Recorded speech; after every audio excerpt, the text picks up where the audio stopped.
Buenos dias, damas y caballeros. We are going to give you updates dito sa paglabas daw ng ICC ng official arrest warrant kay Bato de la Rosa. At ito daw arrest warrant ay pinadala na sa Interpol na magkatabing office lang sa ICC dyan sa The Hague. At may mga Interpol official na daw who are on the way to the Philippines or are already in the Philippines, and they are working to execute this warrant, or in short, to coordinate with local officials to finally arrest Senator Bato de la Rosa. So kahapon medyo magulo. Hanggang ngayon magulo pa rin. Si John V. Cremulya, Interior Secretary, saying na wala pa siyang kopya, and then ganun rin ang PNP. But ang Malacanang sinabi they cannot confirm or deny it, which tends to show na baka meron na nga. Ganyan naman sinabi rin ng Malacanang nung naglabas ng arrest warrant laban kay former President Duterte. At gano'n rin si ICC Assistant Counsel Cristina Conti, na gano'n rin na she will neither confirm or deny it, bagay na ginawa rin niya nung may naglabas na nga ng arrest warrant kay former President Duterte last year. So, and late yesterday also, the International Criminal Court, replying to media reports, also and queries from local media, also came up with a statement stating na wala silang public record, which prompted those or expert in the field to say na the statement of the ICC only confirms na meron nga talagang arrest warrant na. Kaya lang ayon sa palisiya ng ICC ay hindi nila ito i-confirm. Kasi this is supposed to be kept in secret. So yan ang status ngayon dito sa issue na ito. At sabi ng ICC in a statement released yesterday na wala daw sila public. The International Criminal Court said on Saturday, May 9, that no public warrant had been issued in the Philippines. Yun. Against Senator Bato de la Rosa. Sabi ni spokesperson Orian Mailet, no public arrest warrants have been issued in relation to the situation in the Philippines. No public arrest warrants. So, this led many experts na lalo na yung familiar dyan sa rules sa ICC, na what the ICC could be saying, hindi pa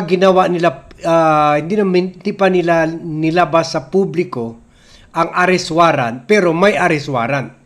Hindi lang nila isinapubliko.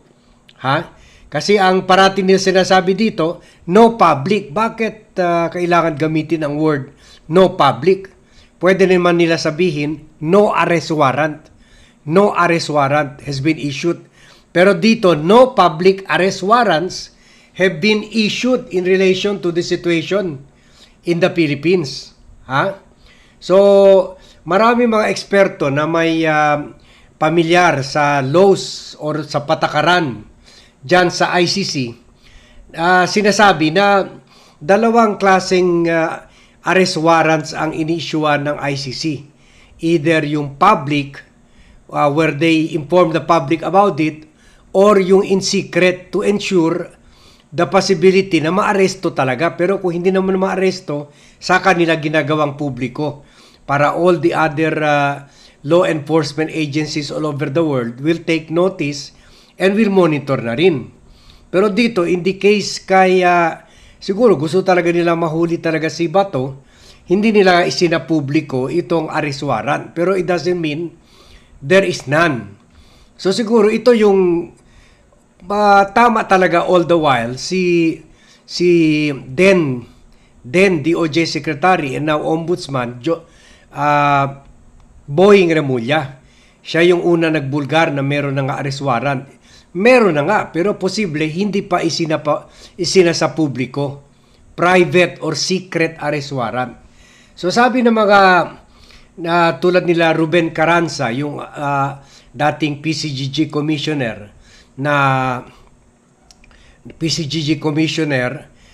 at ngayon consultant sa ICC and other countries with issues na mga leaders sa ICC, human rights, pagnanakaw, ganon. Kasi parang ganito lang naging expertise ni Carranza dahil successful siya in going after the Marcos billions, yung nakaw na yaman ni Ferdinand Marcos Sr.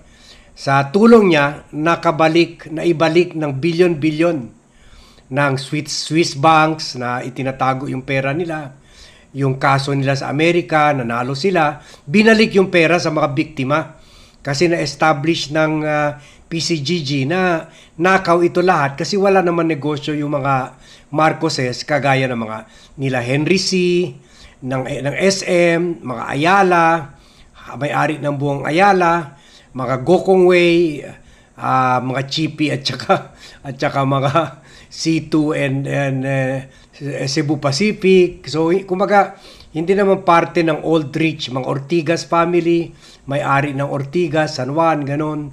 So hindi naman sila Old Rich family para makabuo ng trilyon kasi trilyon ang estimated wealth rin ng mga Marcoses dahil sa pagnanakaw ni Ferdinand Marcos Sr. So successful ito si Ruben Carranza in getting back some of the stolen billions na ibalik because of the effort nito si Ruben Carranza. Kaya ngayon, kinukuha na siya ng mga Asian countries, ng mga African countries, Middle East countries, South American countries, na hinahabol rin yung mga diktador nila na nagnakaw sa kanila, hinahabol rin yung mga pera ng mga nakaw na pera mga ito para bigyan indemnity sa mga biktima ng mga tinorture, pinatay at ni-rape nila. Ganon. Parang nangyari rin dito na sa tulong ni Carranza na ibalik yung pera at binayaran yung mga na nagsuffer sa Marcos administration. Sana ganyan rin mangyari sa AJK cases ni Duterte. May reparation rin yan. Reparation. So, sabi ni Carranza, maran talagang cases na yung hindi nilalabas, ginagawang sekreto ng ICC, yung arrest warrant.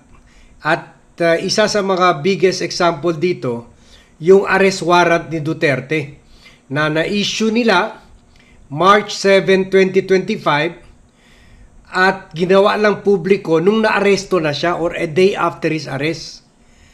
March 11, 2025. So, may mga arrest warrant, ini-issuean muna in secret and then isinasa publiko lang kung na-aresto na. Siyempre naman, for obvious reason, kung nailabas mo na yung arrest warrant, may panahon na para magtago yung inisyuan mo ng arrest warrant. At sabi rin ni Carranza, meron rin cases like dito ina-issuean kay Israeli Prime Minister Benjamin Netanyahu na may nakaharap rin ng kaso ng crime against humanity and Russian President Vladimir Putin na isinapubliko nila kasi siyempre napaka-powerful ito mga tao kaya gusto nila hingan ng tulong ng ibang bansa na kung dadaan doon, arestuhin ito. Kaya si Putin at saka si Netanyahu, kung nagta-travel sila, hindi sila dumadaan sa airspace ng mga bansa na miyembro ng ICC. Kumbaga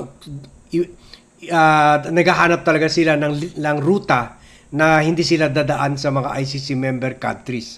Siguro mostly sa dagat dumadaan yung eroplano. Kumbaga imbes shortcut, long na lang, basta lang hindi sila matimingan mahuli kung mag-stop over sila doon sa lugar.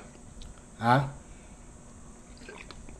Or pwede rin padalahan ng private fighter jet para pilitin ibaba yung eroplano, mag-landing para arestuhin sila, ganon.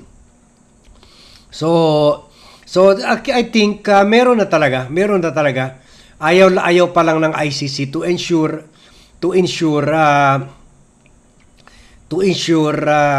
the arrest, the successful arrest of these wanted individuals. So ang mensahe lang natin kay Bato de la Rosa, maganda talaga i-testing niya kung talaga bang may arrest warrant na. Maganda magpakita na siya bukas sa Senado para bumoto para sa para sa ouster or kudeta laban kay Tito Soto. Malaking tulong, magiging siyam ulit yung opposition vote. That way, 4 na lang kulang nila para kung mabuo nila yung 13 votes, makaka-elect sila ng bagong president, Senate President, baka si Loren Legarda. So, siguro, sabi nila, the proof of the pudding is in the eating. Kung hindi lalantad si Bato, hindi natin malalaman, di ba? So, maganda lumantad na si Bato. Kahit yung BFF niya, na si Robin Padilla, ay pinayuhan siya na huwag lumitaw. Sabi ni Robin Padilla sa i-radio interview, huwag kang lilitaw. Sabi ni Padilla.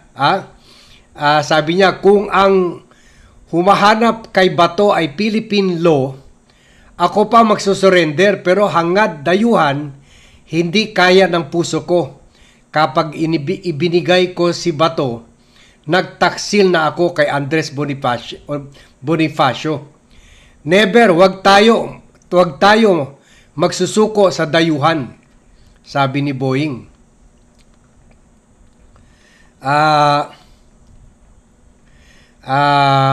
So yun iniisip pa rin, nasa isip pa rin ni Boying ni Robin Padilla na arrest ito ng mga banyaga, forgetting ang nag-file ng kaso mga Pinoy. At yung tumulong sa kanila sila Antonio Trillanes. Buti pa nga yung prosecution team, may mga Filipino lawyer. Sino ba mga lawyer ni Duterte sa ICC? Mga banyaga rin eh. Ayaw nyo sa banyaga. Pero bakit ni isang Filipino lawyer wala kayo kahit taga-timpla ng kape? Wala kasama sa legal team ni Kaufman. So ito si Robin, syempre kuha naman ito doble kara naman ito kung dayuhan na mga Dutch ang aaresto or yung ICC hindi naman yan kuan lang 140 member countries yan, hindi naman yan Dutch lang diyan lang nagkataon yung office nila. So galit siya sa dayuhan na other nationalities, Dutch, German, French, Italian. Pero siyempre, wag nating kalimutan, sip-sip buto naman siya kay Xi Jinping at saka mga Chinese. So siguro okay sa kanya. Kung Chinese ang mag-aresto, sa tingin niya tama yun kasi sa tingin niya ang Chinese, yan talaga ang motherland ni Duterte. So Chinese na lang, siguro pwede dito yung mga Filipino-Chinese na lang ang mga sa NBI ang police at padala nila para arestuhin si Bato. Kasi mahal naman nila yung mga mainline Chinese. Yun, baka pwede na rin mag-substitute ng Filipino-Chinese. Joke lang. Pero nakikita mo talaga, no? Ang pagkadoble kara at katangahan nito si Robin Padilla. Patay na patay sa Chinese, kagaya ni Duterte, pero ngayon, galit daw sa dayuhan. Dayuhan na hindi Chinese. Pero kung Chinese, love niya to. So, sana by Monday, tomorrow, malalaman na talaga natin. Diyan lang natin malalaman kung naaresto siya on the basis of an arrest warrant, meron talaga. Kung hindi na-aresto si Bato at nakapagboto siya for the impeachment of Tito Soto, sorry ha, nagmamadali ako kasi meron pa tayo meron pa tayong lunch with the family on Mother's Day ha. So kung hindi siya maaresto at nakaboto siya for the ouster of Tito Soto, so ibig sabihin walang arrest warrant officially released by the ICC. So sige, labas ka na bukas Senator Bato de la Rosa. Abangan na ka namin at ilalive ka namin dito. Tomorrow. That's at 3 to 4 tomorrow. So thank you very much everyone for watching. Thank you very much for joining me in this vlog.